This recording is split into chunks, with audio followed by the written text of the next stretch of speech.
What's going on, everybody? It's Eric from Panola College here to do another module of CompTIA Security Plus. At panola.edu, we cover cybersecurity, networking, and intro to digital forensics online. Definitely check that out. But in this video, we're going to be continuing our trek through CompTIA Security Plus with Objective 2.8. And in this objective, we're going to be summarizing the basics of cryptographic concepts. Now, this is going to be covering Chapter 7 and 11 inside of our CompTIA follow-along material. That is the official CompTIA study guide for SY0-601 ISBNs on the right. And here we're just going to be hitting the nickel and dime of cryptography. The cryptography deserves its own segment of videos, which I will be getting to. But first, I want to get through the Security Plus modules as quick as I can without really missing anything, barring cryptography. But there are two basic types of cryptography. They're symmetric and asymmetric. Now, symmetric means same on both sides, and asymmetric is different on both sides. And for symmetric, we have DES, D-E-S, which is a 64-bit encryption algorithm, which is symmetric. Now, why am I pointing out the 64-bit here? Because there seems to be some discrepancies between 64 and I believe 59 or 56 bits or something like that, but DES is 64 bits, okay? I just want to point that out. Now, DES is an older encryption, and that's why it was replaced by triple DES or 3DES, which uses the same idea and concepts of DES. It just does it 3 times over. Shocker, right? Now, we also have AES and Diffie-Hellman. Now, again, we'll definitely be diving deeper into these algorithms and how they go and do what they do in a future series of videos. We just need to know that these are the symmetric types of cryptography. Now, for asymmetric, we're only going to be covering 2 here, and that is RSA and elliptic curve. And those 2 right there are some of the biggest ones that we need to remember for asymmetric. Well, now you may be wondering, where does hashing come into all this? And if you weren't, I hope you are now, because hashing is a rudimentary way of figuring out a cryptographic function of input.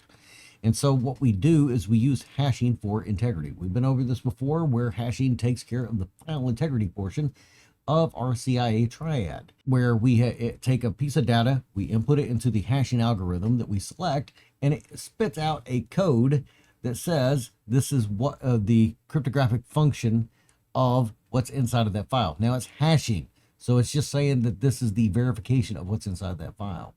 And the example we gave before was file A, contents, and we hash it and it comes out with 1, 2, 3, 4. And we send it to somebody else and they see file A and they run the hashing algorithm against it. And it says 1, 2, 3, 4. We know that the contents of that file did in fact stay the same from start to finish. And to cover these algorithms, there's really only 2, one specific and one family, that we need to get into. And that is MD5, which is the specific one, and the SHA family. Now, SHA-1, SHA-256, SHA-512, etc., etc. But the reason that we have 2 of them is that, you know, trust but verify method. And on top of that, the MD5 is getting kind of old, and there is something along the lines called hash collision. And that is where you have file A contents hash out to 1, 2, 3, 4 in a completely separate file. File B has completely separate contents and has a hash of 1, 2, 3, 4. Those 2 should not have the same hash. Hashes are supposed to be unique based on the file's contents. And that's why we use a secondary hashing method. Not that SHA is secondary, it's just we use a second one to make sure that the contents have not changed. So you may see files on the internet when you go to your like GitHub or anything like that, have a MD5 and a type of SHA hashing to verify the contents of the file after you download it. But hashing is not only used for file integrity, it's also used for things like digital signatures. And these are certificates that we can install on our system or be issued from a certificate authority, we'll get there in a second, that can verify who we are. We can sign forms with them, specifically like PDFs that require digital signature, and they take the place of wet ink signatures.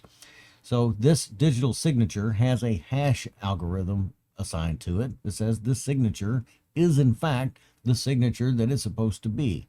And we go back to our certificate authority who issued this to say, hey, is this the one you issued? Yep, it is. So that's the right signature. Now, I keep saying certificate authority, and that leads us to public key infrastructure of PKI. Now, this is another area that's going to need its own set of videos in like a mini series, but we're just scratching the surface.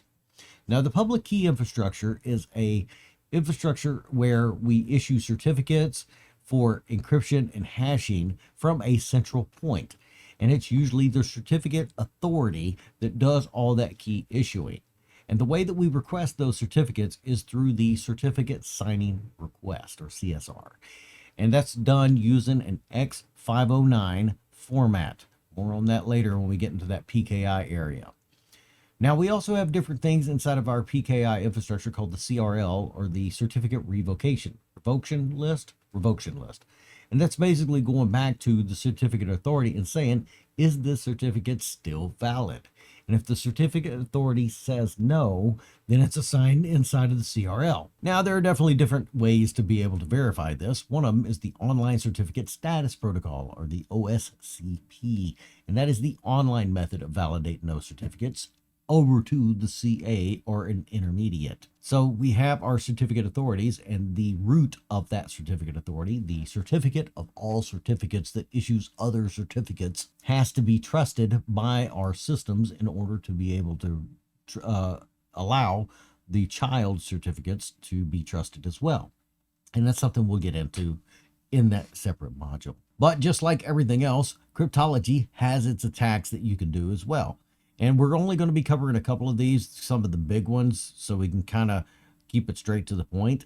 And one of the most common attacks, whether it's cryptology or not, is brute force attacking. And that is, you have a password that's encrypted, and you keep trying different passwords to see if you can break the password. And if you do, you know that that password equals that encryption function or output, and you could save it for later inside of a, oh wait, we'll get there, hold on.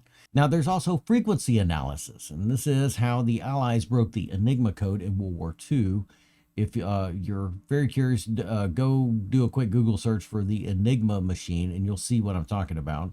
But the idea behind a frequency attack is that if you keep seeing the same phrase over and over in different messages, it probably means the same thing. So like if I end every letter that I send through email out with Erik and have a space before and space after, that's going to encrypt differently every time based on the algorithm run throughs. But I know in plain text that means space, Erik, space. And so I can take that phrase right there and start decrypting what that means in those different algorithms and different run throughs. And that's a frequency attack. We also have the reverse of that, which is the known plain text attacks. And that is, you already know what the message says in plain text, meaning something comprehensible to us, and that you're taking that message and converting it over to whatever algorithm's being used, so that way you can see kind of the ins and outs of how that encryption works.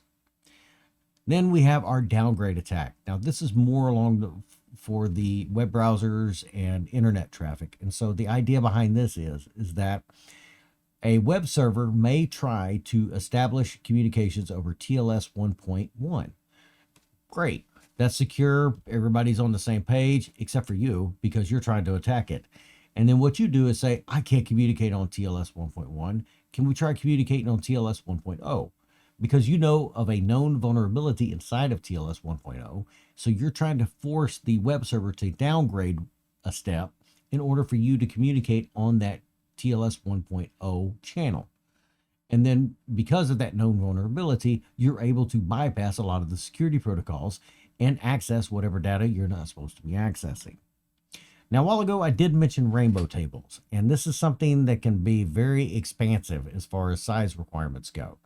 Rainbow tables are a collection of possibilities of plain text and the encryption that it goes to. For example, if you have the word password and you run it through AES and DES and triple DES and Diffie-Hellman and get those 4 outputs, you know what password looks like in that encryption form. So we're going to log those 4 entries inside of our rainbow table. And then we're going to do password 1 and do the exact same thing. And so a rainbow table is the accumulation of all those different possibilities and what others have contributed to that rainbow table as known broken passwords through that whatever encryption algorithm that they're using. Now, these rainbow tables, like I said, could get pretty big. And the one that I was using for practice when I was still in Department of the Army was somewhere in the tune of 500 gigabytes because it had a lot of possibilities. And they're using multiple different methods of encryption and hashing. So password in MD5, in SHA-1, SHA-256, SHA-512, we get the idea. But like I said, this is just the scratch the surface on Objective 2.8, which is cryptographic basics and concepts. We will definitely be getting into those videos later on in more detail because I need to separate those out for more in-depth conversations. Now, if you're interested in this and you've been liking the series, leave a comment below. Let me know how I'm doing. And like and subscribe, follow along. Give me words of encouragement. Hitting that subscribe button helps us out by spreading the message out of basic cybersecurity. We have this and much more to include networking and digital forensics at panola.edu. Definitely swing on by and check it out. Our courses are online. I hope you've been liking this one, and I will see you in the next one.